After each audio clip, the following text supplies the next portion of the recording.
हाय। Romania और Moldova ये दो देश जुड़वा भाई बहन की तरह है, क्योंकि इन दोनों का लैंग्वेज सेम है, रिलीजन सेम है, दुश्मन सेम है एंड सो ऑन।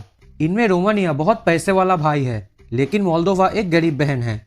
इसीलिए वो मोल्दोवा को बार बार अपने साथ जुड़ने के लिए कहता है, ताकि एक स्ट्रॉन्ग और ग्रेट रोमानियन नेशन का गठन हो सके। लेकिन मोल्दोवा रोमानिया के साथ जुड़ना नहीं चाहता। तो आज हम बात करेंगे कि इतने सिमिलरिटीज होने के बावजूद भी मोल्दोवा और रोमानिया क्यों और कैसे अलग हुआ। अब आप लोग गेस करेंगे कि कम्युनिज्म वर्सेस नेशनलिज्म की वजह से, तो ऐसा बिल्कुल नहीं। तो ये जानने के लिए हमें थोड़ा पीछे जाना पड़ेगा। उस समय रोमानिया नाम का कोई देश नहीं था। यहाँ पर दो प्रिंसिपलिटी था, मोल्दाविया और वालाचिया। ये दोनों ही राज्य ऑटोमन साम्राज्य का वासल स्टेट था। इन दो राज्यों के अलावा ट्रांसिल्वेनिया नाम का एक और जगह था, जो हंगेरियन साम्राज्य का अंतर्गत था। ये तीन जगह के लोगों का रिलीजन और लैंग्वेज सेम था। साल 1806 में रूसो तुर्किश वॉर स्टार्ट हुआ, जो अगले 6 सालों तक चला।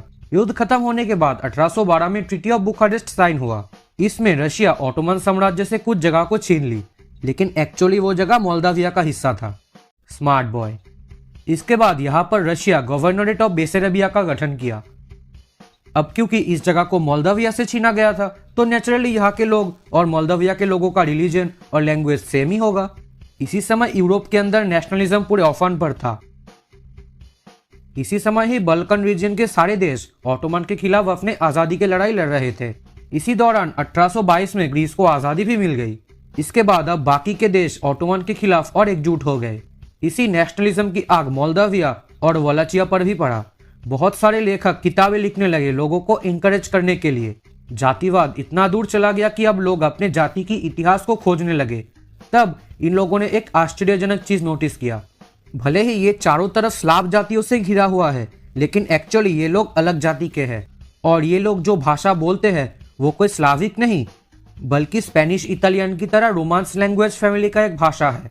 क्योंकि ये जगह एक समय रोमान साम्राज्य के अधीन था, इसलिए अब ये लोग अपने इस पूरे रीजन को रोमानिया कहने लगे। अब अपने खोई हुई इतिहास और कल्चर जानने के बाद ये लोग अब और एकजुट हुआ और एक साथ ऑटोमन के खिलाफ प्रदर्शन करने लगा। फिर साल 1859 में United Province of Moldavia and Wallachia का गठन किया गया, ताकि आज़ादी के लिए पंजा और मजबूत हो।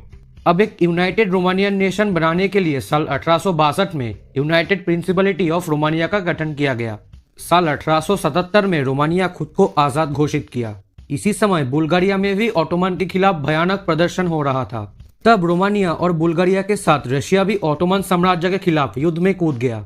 इस युद्ध में ऑटोमन हार गया और रोमानिया और बुल्गारिया ऑटोमन साम्राज्य से आज़ाद हो गया। अब 3 साल बाद 1881 में किंगडम ऑफ रोमानिया का गठन हुआ। लेकिन एक तकलीफ था, अभी भी रोमानियन मेजोरिटी के बहुत सारा हिस्सा बाहर के साम्राज्य के कंट्रोल में था। अब कैसे रोमानिया इन देशों से लड़के उन जगहों को अपने साथ मिलाएगा? रोमानिया तो उतना पावरफुल भी नहीं है। तो समय का इंतजार।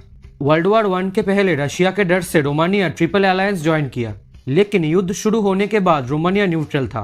अब ट्रिपल ऑटोट ने रोमानिया को लालच दिखाया कि अगर आप हमारे साथ लड़ते हो तो हम आपको ट्रांसिल्वेनिया दिलवाएंगे। ये तो कमाल हो गया। 1916 में रोमानिया और ट्रिपल ऑटोट के बीच ट्रीटी ऑफ बुखारेस्ट साइन हुआ और रोमानिया ऑस्ट्रिया हंगेरी के खिलाफ युद्ध में कूद गया। रशिया और रोमानिया अब एक साथ ऑस्ट्रिया हंगेरी पर हमला करने लगे, लेकिन 1918 में रशिया वर्ल्ड वॉर 1 से विड्रॉ कर लिया। अब सत्यानाश। रोमानिया अब अकेला टिक नहीं पाया और ऑस्ट्रिया हंगेरी रोमानिया के लगभग आधे हिस्से पर कब्जा कर लिया। मतलब एक हिस्से को कब्जा करने चला था और लगभग आधा हिस्सा ही खो दिया। रोमानिया को फोर्सफुली पीस ट्रीटी साइन करवाया गया, लेकिन यहाँ रोमानिया का एक फायदा हुआ। रोमानिया बेसेरेबिया पर कब्जा कर लिया। क्योंकि रशिया अब कुछ करने की हालत पर नहीं था, तो वो इस पर कोई कार्रवाई नहीं कर पाया। अब रोमानिया की किस्मत देखो, ट्रिपल अलायंस युद्ध हार गया और ट्रिपल ऑटोट हंगेरी से ट्रांसिल्वेनिया को अलग करके रोमानिया को दे दिया। अब फाइनली एक ग्रेटर रोमानिया का गठन हुआ। सोवियत यूनियन जाग गया। साल 1940 में सोवियत यूनियन रोमानिया को एक अल्टीमेटम दिया और बेसेरेबिया को सोवियत यूनियन को हैंडओवर किया गया। इसके बाद यहाँ मोल्दोवियन सोवियत सोशलिस्ट रिपब्लिक का गठन हुआ। अब गुस्से में रोमानिया एक्सिस पावर ज्वाइन किया, ताकि बेसेरेबिया को वापस लाया जाए। बाद में ऑपरेशन बारबारोसा भी हुआ, लेकिन इस बार किस्मत रोमानिया का साथ नहीं दिया। सोवियत यूनियन पलटवार किया और पूरे रोमानिया को कब्जा करके यहाँ पर एक कठपुतली सरकार को बिठा दिया और तब से रोमानिया सोवियत यूनियन के पक्ष में चला गया। अब मोल्दोवा के लोग तो सोवियत यूनियन से अलग होकर अपने देश से जुड़ना चाहेगी, तो सोवियत यूनियन ने यहाँ एक गंदी डिवाइड एंड रूल गेम खेला। सोवियत यूनियन वहाँ के लोगों में ये इम्प्लांट करने लगा कि भले ही आपकी भाषा और रोमानियन भाषा एकदम सेम है, लेकिन थोड़ा सा डिफरेंस है, तो आपका लैंग्वेज रोमानियन नहीं मोल्दोवन है, और आप लोग रोमानियन नहीं बल्कि एक अलग एथनिसिटी मोल्दोवन हो। और डिवाइड करने के लिए लातिन अल्फाबेट के बदले सिरिलिक को थोपा गया, मतलब सीधे कल्चर पर अटैक किया गया, ताकि लोगों को ये लगे कि हाँ यार हम रोमानियन तो नहीं है। फिर क्या, ऐसे ही बीत गया कुछ और साल। निकोलाई चाउसेस्को को एग्जीक्यूट करके रोमानिया ने डेमोक्रेसी को वेलकम किया। फिर 2 साल बाद जब सोवियत यूनियन टूटा तब मोल्दोवा भी आजाद हो गया।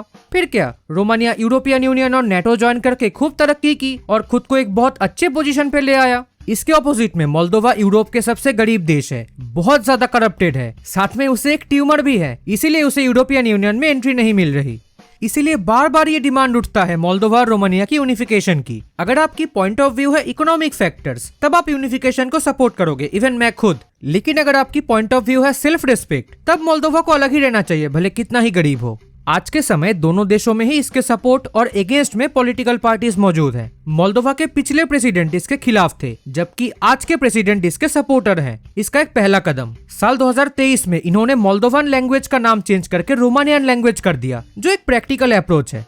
पब्लिक की बात करें तो दोनों देशों में ही 40 से 45% लोग इस यूनिफिकेशन को सपोर्ट करता है। लेकिन यहाँ पे कुछ बात कहना जरूरी है, इस यूनिफिकेशन का कॉस्ट तो रोमानिया को ही पे करना पड़ेगा। दोनों में इतना ह्यूज गैप, तो मोल्दोवा को सेम लेवल पे लाने के लिए बहुत पैसे लगेंगे। वेस्ट जर्मनी तो अफोर्ड कर सका, रोमानिया कर सकता है कि नहीं ये मुझे नहीं पता।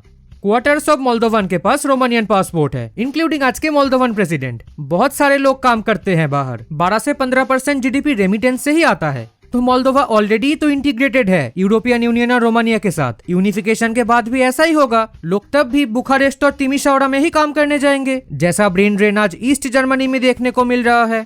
चलो यूनिफिकेशन तब भी होगा, पर मोल्दोवा अकेले थोड़ी ना आएगा। यूनिफाइड रोमानिया का मैप ऐसा थोड़ी ना दिखेगा। मोल्दोवा 2 मुसीबतों को लेकर आएगा साथ में, मतलब इन्हें मैनेज करना भी अब रोमानिया की जिम्मेदारी होगी। तो ये थी आज का वीडियो। उम्मीद करता हूँ आप सबको ये वीडियो पसंद आएगी। Thanks for watching.